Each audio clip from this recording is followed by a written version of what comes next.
Con esto concluye la parte de la sesión dedicada a las presentaciones. Todo aquel que quiera hacer una pregunta o un comentario dirigido a los miembros de este panel, a los miembros de esta mesa, pueden hacerlo escribiendo en las hojas de papel que encontrarán en las bolsas de registro. Por favor, pasen las hojas hacia los pasillos de la sala, donde uno de nuestros voluntarios las recogerá y las subirá al escenario. Me indica Sam, queridos panelistas y delegados, que vamos a tener 15 minutos más para profundizar en este interesante debate, lo que significa, entiendo, que las siguientes reuniones se van a retrasar 15 minutos. Bien, mientras esperamos a sus preguntas y a sus comentarios, me gustaría quizá llenar este espacio con una pregunta, de hecho con dos preguntas dirigidas a nuestra autora, a Mrs. Frances Sinha, de naturaleza bien distinta. Por un lado, dentro de su sueño, ¿cuál es la mayor esperanza respecto al sello de excelencia en microfinanzas para llegar a la pobreza y la transformación de las microfinanzas? Esto es, si tuviera éxito, ¿cuáles serían los mayores beneficios que podemos obtener de este sello? Y en otro orden de cosas, quizá en el reverso de la moneda, ¿cuál es su principal preocupación con respecto a este sello? ¿Qué podría fallar? ¿Qué podría ir mal en la implementación de este sello?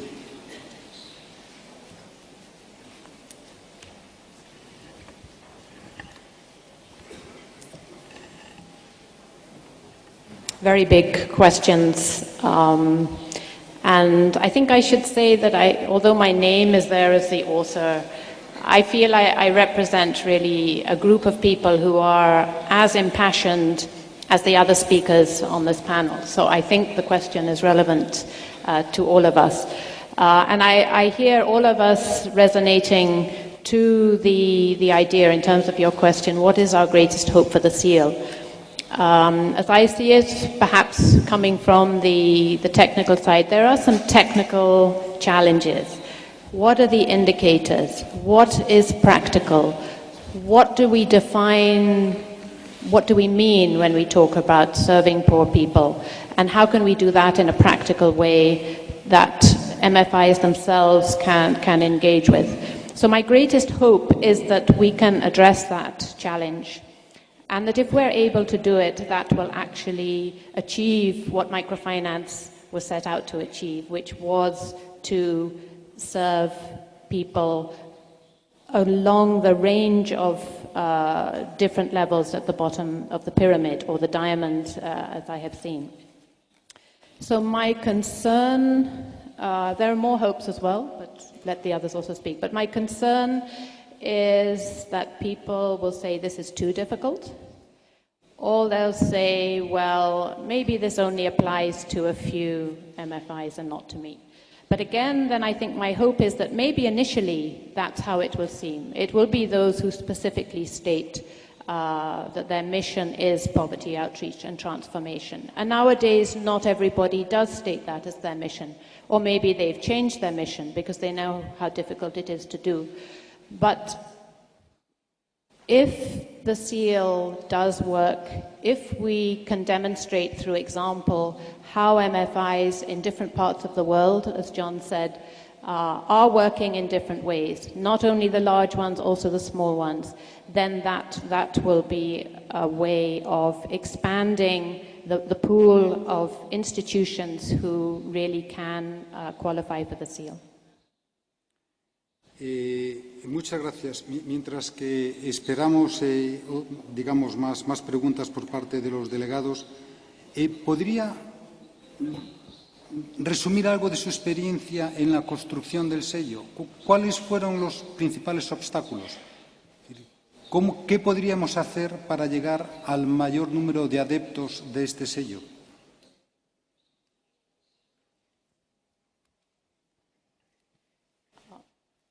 Let me encourage you, please, to give in your questions, because clearly Dr. Mendes is targeting me. Okay. Bueno, para el conjunto de panelistas, más bien, ¿no? Aquellos que hayan trabajado en la... I'm talking to the whole panel, so I'm sorry, madam. Chris, please.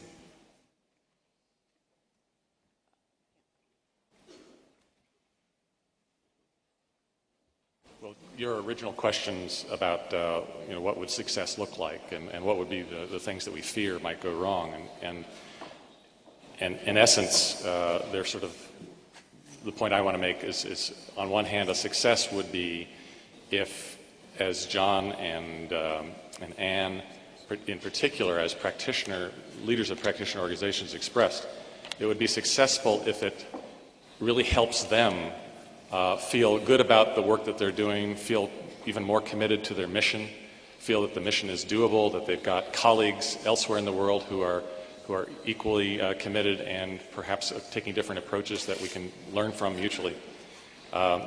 That it motivates staff, that it really can be used to improve performance within their organization. But at the same time, it really needs to gain credibility and use by donors, investors, and regulators. This is what will give it that added importance and value and credibility that people will report on it because they want the seal, because of the external value it offers, not just the internal value. And so the flip side of that is if the seal is not developed in such a way as to get broad industry buy-in with the practitioners first, but also with investors, donors, and regulators. It will not really achieve the broad use and credibility that it must have to be truly successful if we don't get that broad buy-in by all constituencies. Muchas gracias, Chris. Aquí una pregunta directamente a doña Isabel Cruz. En Forolac se habla de un sello de género. ¿Podría usted explicar qué quieren decir exactamente? Sí,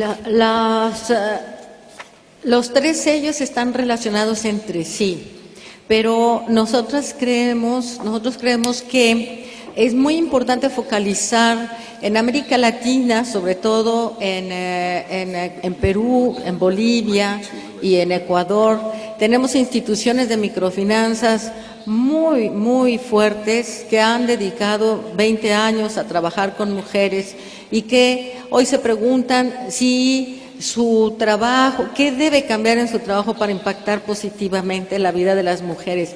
Es decir, hay toda una discusión en el movimiento de género, en la Red Women, en el Forolac, en el COPEME, en Centroamérica, una preocupación muy fuerte para aterrizar con mayor claridad cuando una institución de microfinanzas está apoyando realmente que las mujeres se empoderen socialmente, no solo dentro de su familia. Segundo, salgan de la pobreza porque tienen acceso a créditos de corto, mediano y largo plazo, no solo los de corto plazo, no solo los créditos que se pagan en 4 meses, sino que pueden llegar a tener activos, construir activos productivos, y que son capaces también de construir capital social para incidir socialmente en su comunidad, en la sociedad, para tener mayor poder como mujeres. Digamos, dentro de algunos de los temas que trae el sello. Obviamente también están vinculados en este sello los aspectos de niveles de pobreza y los servicios no financieros, que este es un punto muy, muy fuerte, sobre todo en contextos de fuerte masificación y comercialización como es América Latina. Las instituciones de microfinanzas que vinculan educación financiera, por ejemplo, capacitación para desarrollar microempresas, tienen dificultades para cubrir los indicadores financieros de la regulación. Así es que tenemos que trabajar con los reguladores también para que entiendan que la microfinanza debe ser viable financieramente, pero que también debe tener mecanismos de trabajo vinculados a los efectos sociales del público al cual está dirigido. Y en ese sentido, el sello nos está sirviendo también para tener y profundizar el diálogo con los reguladores de los países de América Latina. Muchas gracias, Isabel. Una pregunta, a ver, para alguien del panel. ¿Alguien puede explicar cuál es la diferencia entre Social Performance Smart Campaign y el sello de excelencia? ¿Alguno? John? Gracias. I think that for many people they're saying, gosh, is the SEAL another initiative? Are people asking us to adhere to the SMART campaign and sign on with that and support that and do everything that the SMART campaign wants? And then with a Social Performance Task Force do everything that they want and then get a social rating as well? And is this another thing? So like we'll be doing 4 different things at the same time, all for different purposes. And the SEAL is very, very clearly being developed to say no. It's actually it's a continuous path. You have SMART campaign, which is very much focusing on client protection. So all institutions should be doing that. Institutions that are particularly interested in social impact should then be really worrying about Social Performance Task Force and the standards that they're asking us to meet. So it's a graduation.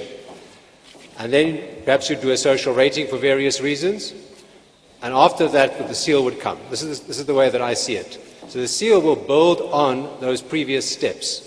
It's not written in stone yet that social ratings will be part of it, but it's very, very likely that for institutions to qualify for the SEAL, they should have adhered to the SMART campaign principles. They should be doing well in terms of the Social Performance Task Force measures, and that then they'll be eligible for the SEAL. So this will not be another duplication. Thank you, Jan. Aquí hay una pregunta para Anne Hastings. ¿Puede describir los diferentes servicios de los diferentes escalones en su escalera? ¿Cree usted que este acercamiento es consistente con alcanzar el sello de excelencia?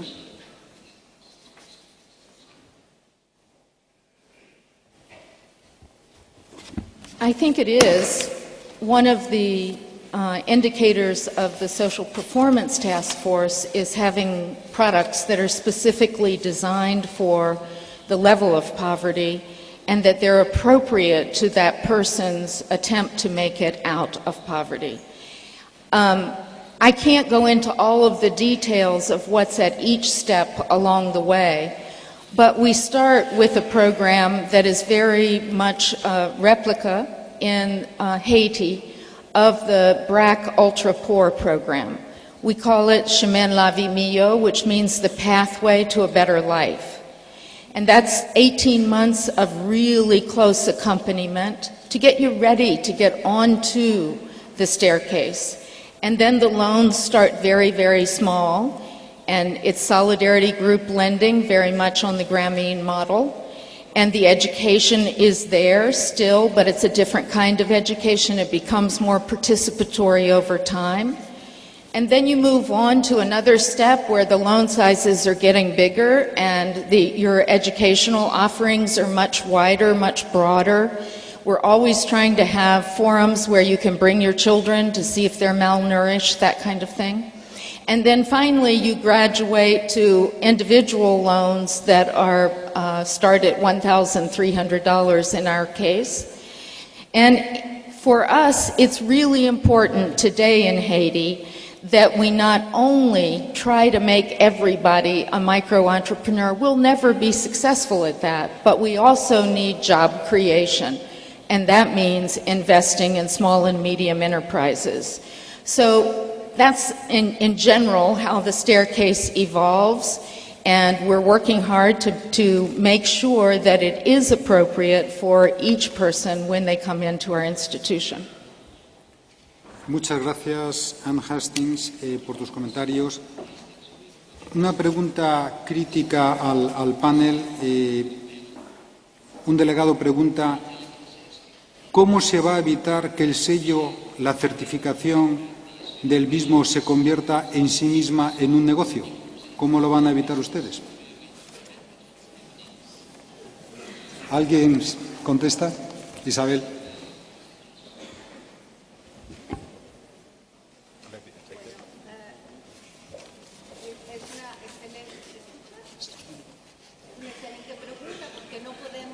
Un momento, Isabel, creo que no te escuchamos.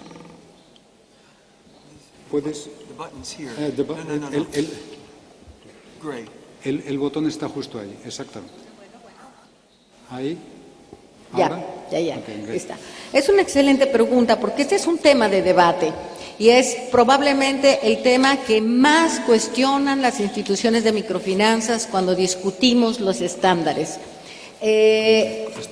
No podemos solucionar el problema del exceso de comercialización en las microfinanzas con otro exceso de comercialización por accesar a herramientas que deberían de ser de uso público.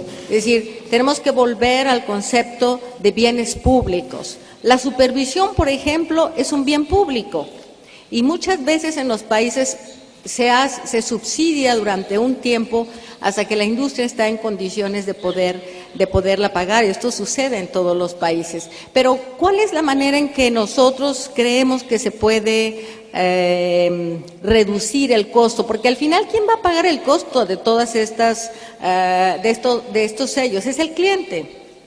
Es el pobre el que va a pagar el costo. Y la manera en que podemos reducirlo es haciendo un sistema escalonado de seguimiento y de certificación. Por ejemplo, las redes de Latinoamérica tienen cientos de socios, instituciones de microfinanzas que jamás contrataron un rating ni financiero ni social, jamás. Pero la institución está haciendo el seguimiento de sus indicadores sociales y está capacitándose para evaluarla financieramente. Son redes que no tienen fines de lucro, que fueron creadas para para mejorar a sus instituciones. Pero eso lo puede hacer muy bien la red con instituciones pequeñas y medianas, pero va a haber instituciones de microfinanzas muy grandes que deben entrar a ser atendidas por instituciones especializadas como los raters o incluso los supervisores en los países. Tenemos que lograr que el sello no sea un tema del mundo de las microfinanzas, sino de las políticas públicas en los países. Gracias, Isabel.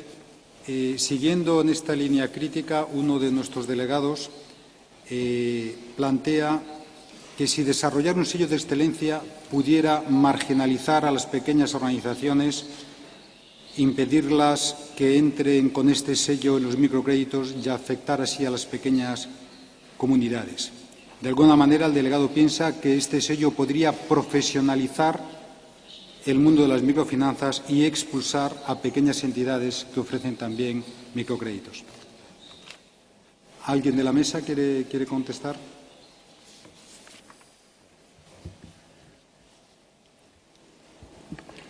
You know, this is a concern that has already come up in our discussions in the steering committee, because microfinance is a very wide field. And I would say that the part of the motivation behind the seal is anyway that we need another standard for evaluating MFIs. It's not just about numbers of clients. It's not just about being big and professional and looking like a bank, though that is also important. And this is something that is very much on our agenda, that in microfinance we are looking to reach across the spectrum and to learn and to engage with smaller MFIs as much as with the larger MFIs, and we would like to work with all, and I would like to encourage all those of you who represent both sides and including smaller MFIs to engage in the debate for the Seal of Excellence.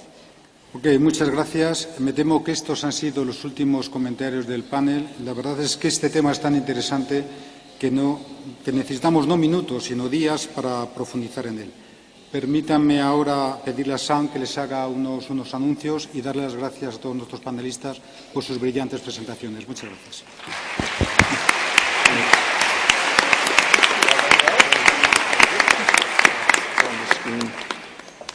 Thank you to our chair and to our panelists.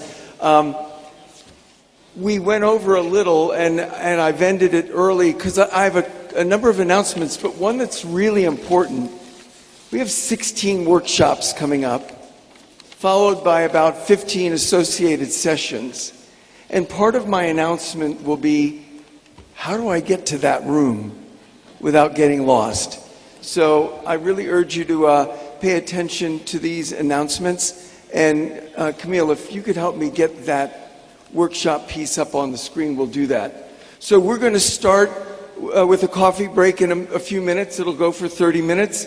And the workshops will start 15 minutes late and go their normal amount of time. And then there'll be the 15-minute break, and then the associated sessions will start 15 minutes late and go their normal, in that case, 1 hour. So that's how we're going to proceed. What I'd like you to do right now is to take a moment to take out your evaluation form. It should be found in your kit. If you can't find the evaluation form, I'm going to ask you to evaluate this session. And we have volunteers who can pass out extras, but this is the only plenary where we're going to pass out extras. So we're asking you to please bring your evaluation forms to the workshops, to the plenaries, and you'll be able to fill them out after that session. Your feedback's